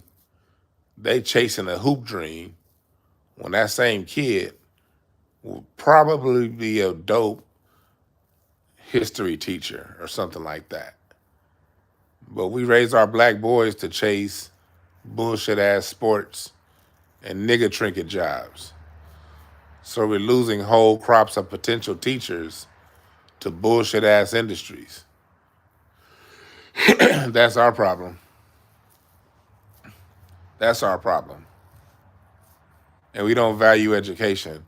Like my company, Breakthrough Advocacy Services, it started with IEP, helping families with the IEP process. But black people overall don't really be giving a fuck about the situation our children are in at school. Like look online. You go to your grandfather's teacher, yeah. Like look online. Look at what the black men are arguing about passionately. LeBron James. Look at what too many black women are arguing about passionately. Beyonce. But if we talk about the special education crisis within the black community, ain't nobody really got nothing to say unless their own kid is in special education. But if they kid ain't in special education, they don't give a fuck. That falls on us as a people. Like, look on here. Like, I remember I'm learning like how to title my videos better. But like, if I title a video the IEP process or the special education crisis in Black America, if that's the title to my video, man, that shit gonna get like 1,200 views. Niggas don't give a fuck. Now, if I title my video, Kevin Samuels dresses like a metrosexual maven, then the shit would probably get 11,000 views. That's what we value as people. Let's just tell them the truth. If I title a video, some Will Smith simp of the year, it'll probably get 15,000 views. If I title a video, there's a crisis with black children and through the school system, that video gonna get like, 900 views. And the average view duration is gonna be like, because I can see how long people watching the videos. The average view duration is gonna be like 3 minutes long. Niggas gonna hear about special education and be like, shit, I ain't got a kid in special ed. Let me click on this video with O'Shea Duke Jackson talking bad about black women. That's why the shit ain't gonna change. Well, it ain't changed yet. And that's also why I stay on stage as a comedian. As a way I can dole out information and still make people laugh. Because I know overall, people don't give a fuck. People don't give a fuck.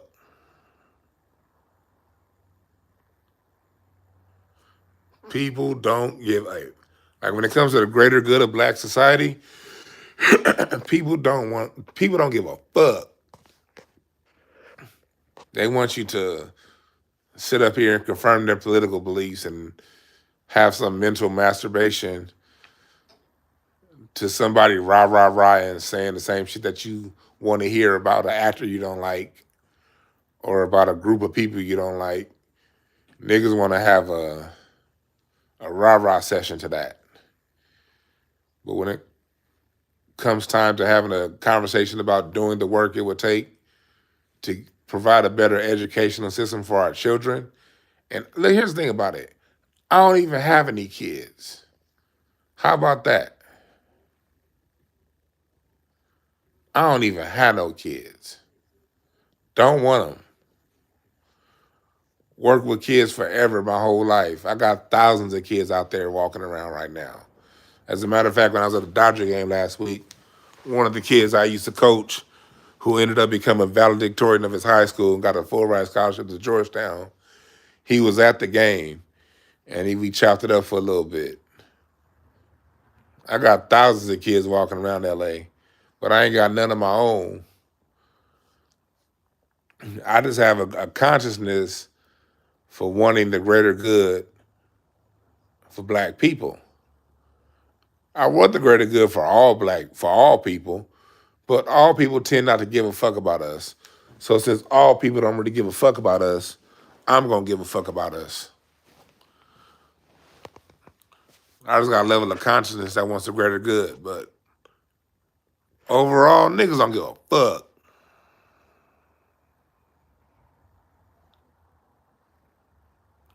Yeah, if they try to put you in special ed.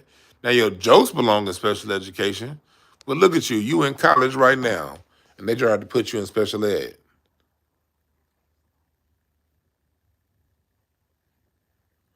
That's a good point, Goldie.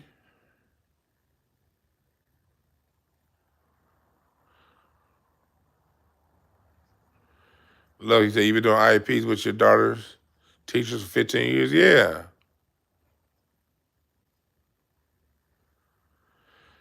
Yeah, people over here exposing fraud. Spokesperson said people exposing fraudulent content creators. Yeah. I don't really like to get too much into the exposing game. I can get way more views if I did. Hey, fuck you, Slink. Man, Slink ain't shit. Slink Johnson ain't shit. If y'all ever see Slink Johnson, just start booing that nigga real loud. Boo. Hey, what's up, Lucky? But I will say this. That nigga Slink last night on stage, Slink did his motherfucking thing. I've been watching Slink grow in comedy, man. I remember when that nigga Slink used to be nervous, and he would still have a good set. And be like, nah, D, I'm just nervous. I saw that nigga Slink last night on stage. Man, keep at it, my brother. The growth I've seen from Slink Johnson on stage, and mind you, to me, Slink's always been funny. Slink's never not been funny to me. But the level of growth Slink has had on stage, nigga, last night's show, that crowd was tough.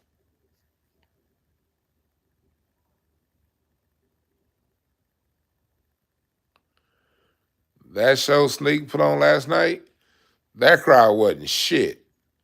It was smoked out. It was fake ass Hollywood shishi foo foo. Not one to laugh. That crowd was tough. And that nigga Slink rocked that motherfucker.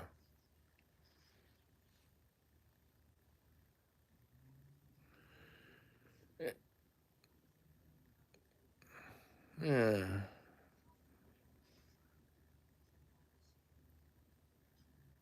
Goldie, you got to put one of them classes too?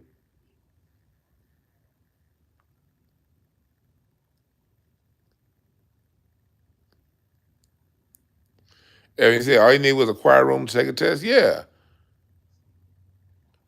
All you need, because I know that and that anxiety. So you probably dealt with the anxiety of when you start seeing other kids finish their test before you, that would create an anxiety and kind of make you rush through your test. And then it would always be that one kid in class that during the test, they just bust out of nowhere. Like, Henry, if you don't shut your ass up, and then that would distract you from the test and it would take you longer to get back into it. So yeah, some quiet time and some space, I'm sure did a lot for you. That's the beauty of an IEP. You can get that kind of stuff done while keeping children in mainstream courses. See, people be thinking you gotta put a kid in special ed class for accommodations. No, you can be in honors courses and still have an IEP that will accommodate whatever's going on with you.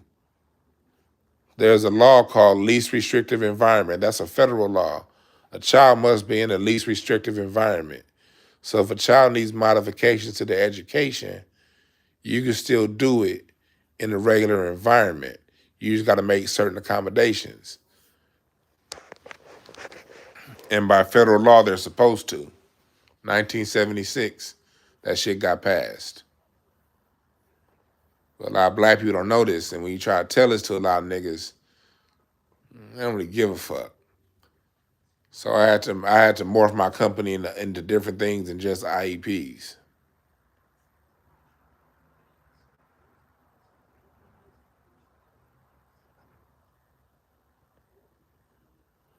I'm gonna be back in Seattle.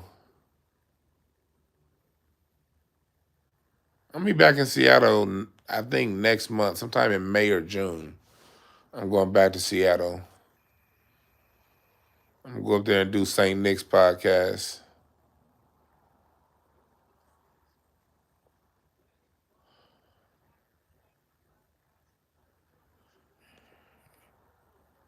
Yeah, see.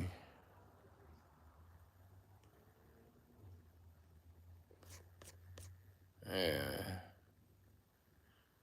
Yeah, I had all the ADHD, I had dyslexia, dysgraphia too, yep.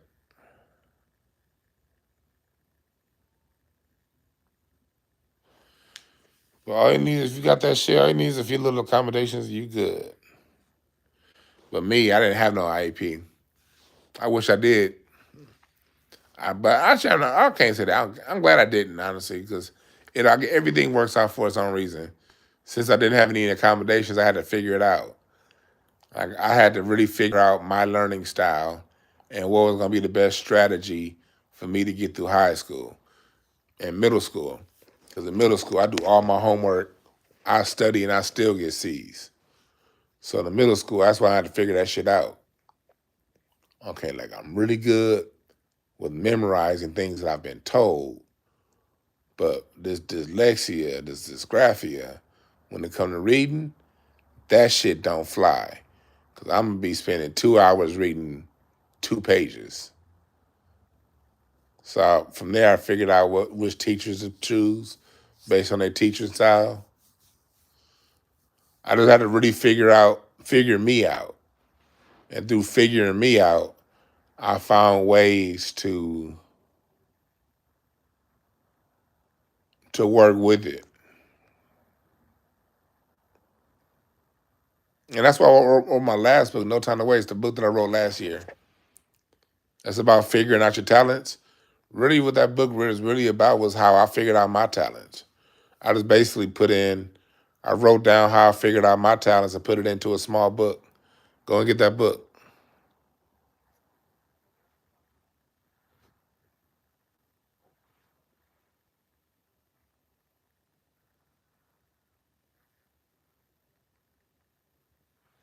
Yeah, you can be at Harvard with accommodations. Yep.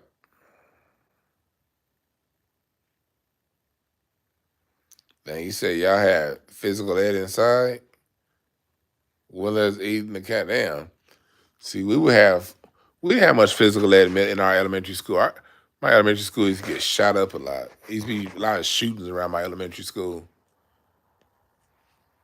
So we'd have to go inside for certain things. But yeah. One thing I had to be was outside. And lunchtime would provide me just enough outside. I will say that. We didn't really have no inside. We only had to be inside if it was a shooting yesterday around the school. But other than that, we'd be outside. And that time outside would be just enough for me.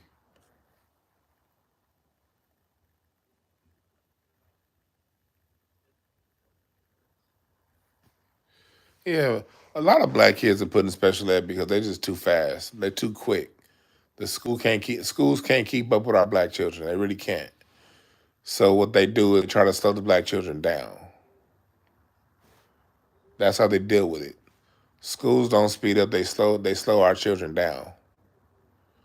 And if your child isn't willing to conform, then they're gonna have to go to special ed. Now they're gonna need an IEP. But instead of the IEP accommodating them, they're gonna use an IEP to put them in the criminal classes or one of those non-public schools. Here in California, the non-public school thing is a big thing. These non-public, basically prison schools.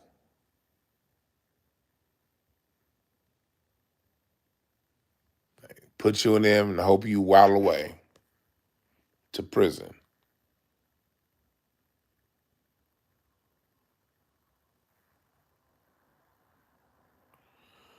What I credit for beating the odds placing against me? Shit. My mom and my dad, they was on my ass. I had no other choice. Mhm. My mom was like, she was like, I know something wrong. They tried to test me and everything. They didn't find nothing wrong. But my mom knew something was, my mom knew it. But my mom was like, well, shit, whatever's wrong, nigga, you gonna get through school, nigga. So whatever you gotta do to figure that shit out, what you gonna do? And me, I had inner will. I wasn't going shit. I wasn't going, nigga. Ain't no quit inside me. I'm a winner. My will was like, nigga, I'm getting through this shit. So that's how I am. When I'm faced with some shit, I figure it out. Like, yeah, I don't know what to do now, but shit, give me a little time. I'm gonna figure out what to do. That's just the way my mind works. I come across a roadblock, nigga, I figure that shit out.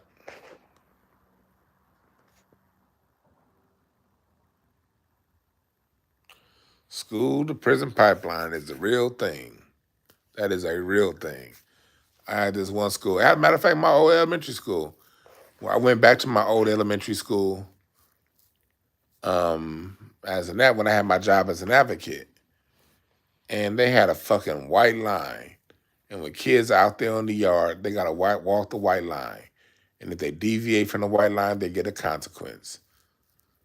What the fuck a goddamn first grader need with a white line? Already setting their minds up for prison.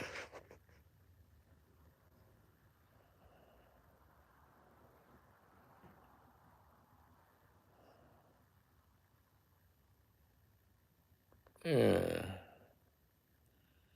Oh, that's dope, Lucky. That's dope. Yeah, they make y'all parents fight like a motherfucker with the IEP services. That's why shit, when I come in with my IEP services, they hated seeing me come. I do your IEP. We getting you what you need. And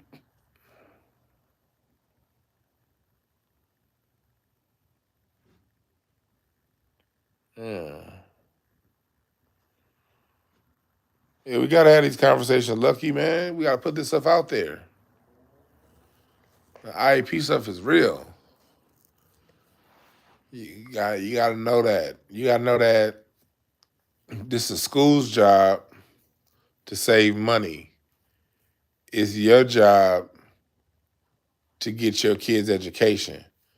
The school don't give a fuck about your child's education. The school either wants to save money or make money. And when they put your kid in the IEP, they're gonna put them in because they already gotta have a certain amount of special ed teachers on the staff anyway. They're gonna put them in that special ed and say, hey, that's how we deal with them. But if you know somebody like me, I'm gonna come in and be like, oh, he's having an issue in math. He's had 4 straight semesters of D average in math. Oh, looks like this child needs 80 hours or 130 hours of supplemental math education. So, yeah, one semester, 180 hours, 130 hours, comes down to about, okay, now, they're like, no, 130 hours is too much. Because in my mind, I'm already knowing they're going to settle for a semester. They're going to settle at about 80 hours. So I come in saying this child needs about 130, 150 hours supplemental math education, knowing they're going to settle around 60 to 80 hours. Then they be like, well, we understand. We understand that, but you guys have been out of compliance. You see, little Johnny has gotten 4 straight D's in math. That means there's something wrong, and you have not done your duty to make sure that little Johnny is up to par with his math, not in compliance with the law. So we need 150 hours of supplemental math education. Then they come back and be like, okay, Mr. Brown, we'll give him 80. And I'm knowing the whole time that's what I needed because it's only going to be 30 minutes a day, 30 minutes to an hour, once or twice a week. That'll get them through the school year or through the remainder of the school year. But school, they got to pay for that. They got to pay for that tutor. And they don't want to pay that nigga. So they don't care that your kid can probably be a mathematician if taught properly. The school don't give a fuck. The school sees we got to pay somebody to come in and teach your kid this extra shit. We don't want that. So we going to tell you your kid has behavioral issues and we got to put him in special education. Matter of fact, we might need to get a little nigga some medicine. We might need to put this motherfucker on some morphine, opiates. That's what they want to do. But it's your job for your child to get the best education as possible. So parents hire niggas like me to come up in there. And let me tell y'all something. I've been doing IEP since 2011. I've never, I've done well into the hundreds of IEPs. Well, I won't say that much. I'm going to go conservative and say 80 plus IEPs I've done. Done 80 plus IEPs. And in every IEP, I've gotten what I wanted. In every IEP. Because these schools are full of shit. And they lie to you parents. And I know them niggas is lying. So the same rhetorical skills I be using on this channel to be talking my shit, I do that same shit in IEP meetings.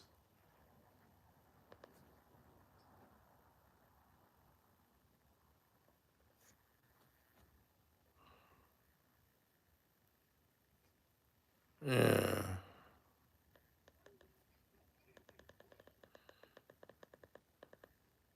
You're right, Ebony. They don't know their rights. You can withdraw.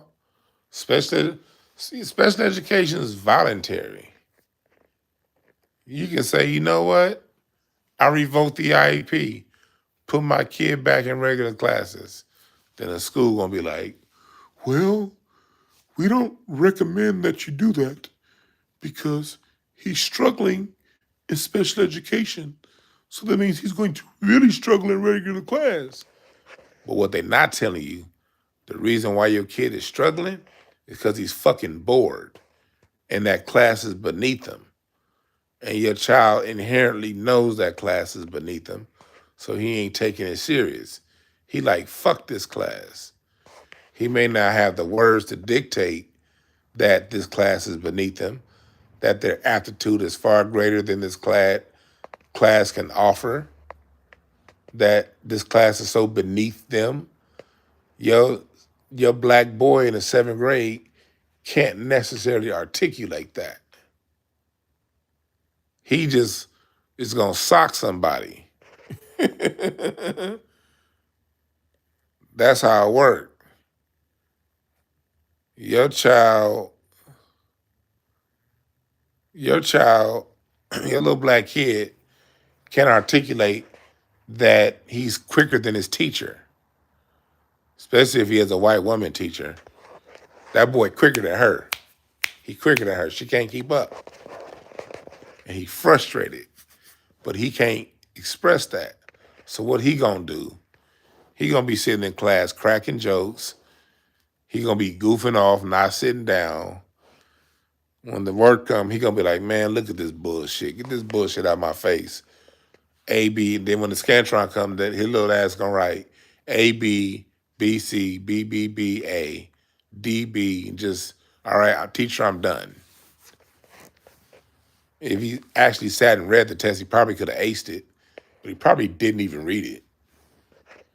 And then they're gonna tell you, this is why your child belongs in special education.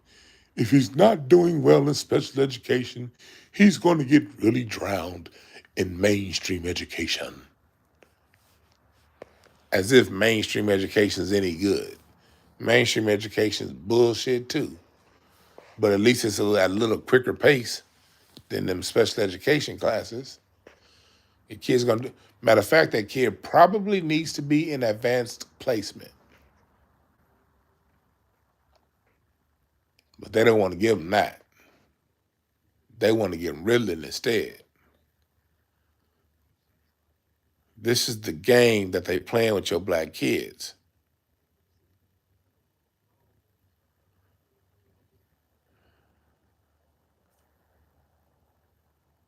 Yeah, see? Shouts out to your nephew.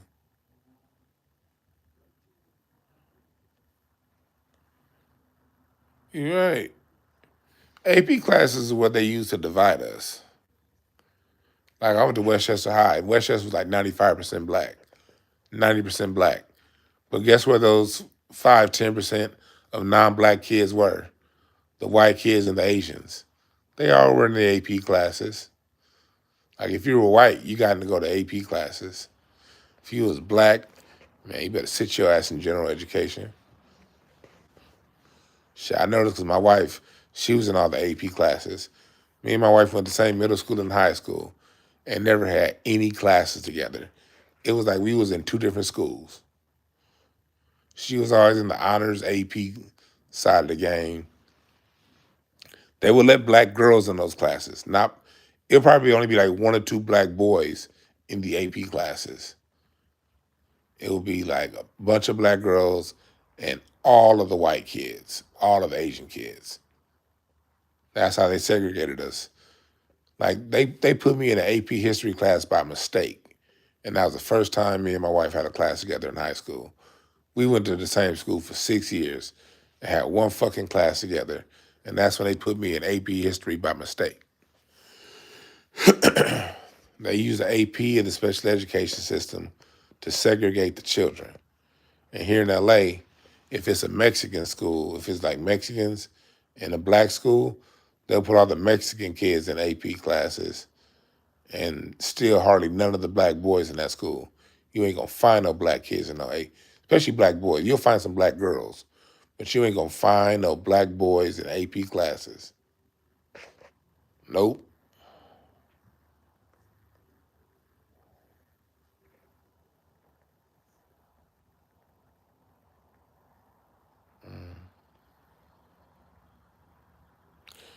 Yeah, AP classes are bullshit. When I took the AP history class that one semester, man, I was like, man, really, all AP class is the learning environment all children should have. It's less students, higher quality teachers. They delve into the information a little bit better, but it's really what all kids should have. It's really just smaller classroom sizes and more focus the teacher has on the students. And if you give all kids that, you're going to get a better result in school, but they don't want to give black kids that.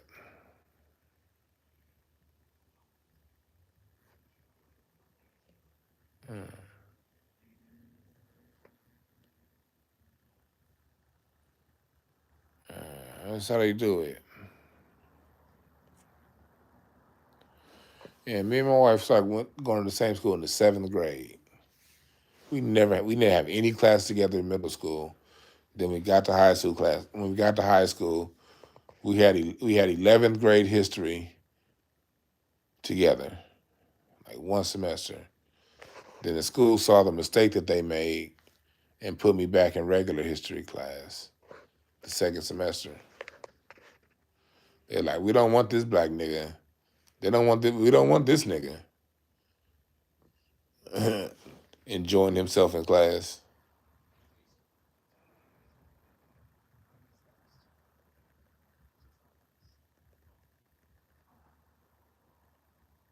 Nah, fair across the board. You right about that? Yeah. Yeah, AP program is private school within public education. Yep. All AP classes, like 15, 16 students and teachers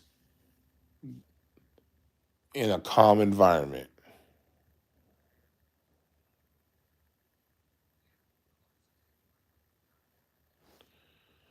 Um,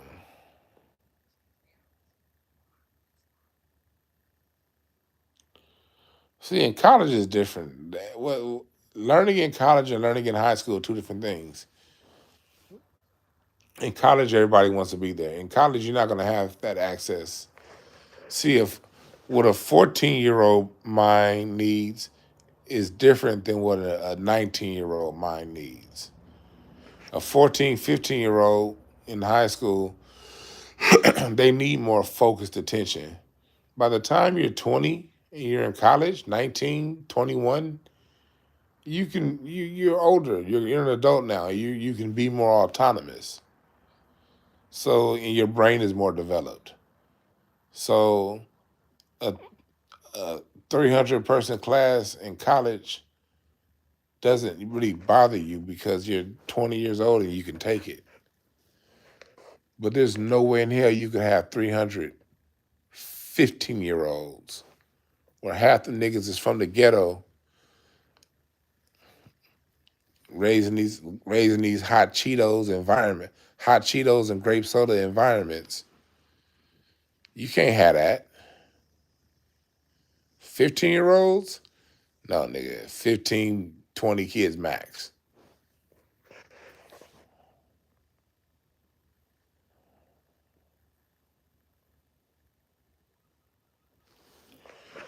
When I went to, I never had 300 in a class in college. I think my biggest class I had the most. I think I had one class that had like it was a marriage and family relationship class. It was a class that was within my elective. It was elective within my major, and that class had like 120 students. It was like the class looked like a movie theater. It was like 120 students. I remember that class. Would have taught me a little. Matter of fact, some of the stuff from that class is what I put in my book.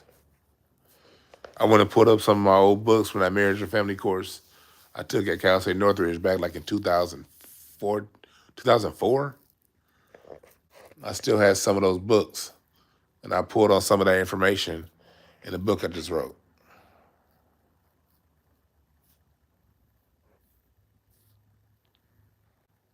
But most of my classes were like 20 to 30 students when I was in college.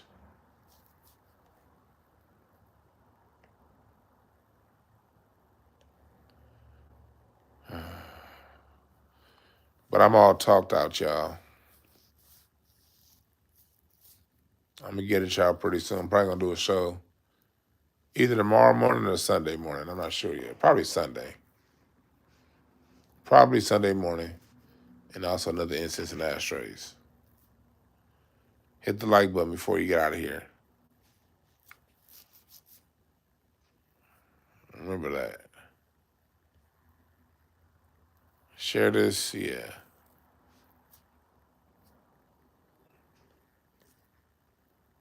Remember this, and if you're from LA, hit me up, because I think I'm going to do a comedy show pretty soon out here in LA. And stay tuned for the Patreon people. The masterclass is coming down with breakdowns of this book I'm about to release. All right? I appreciate that, y'all. Y'all have a good one.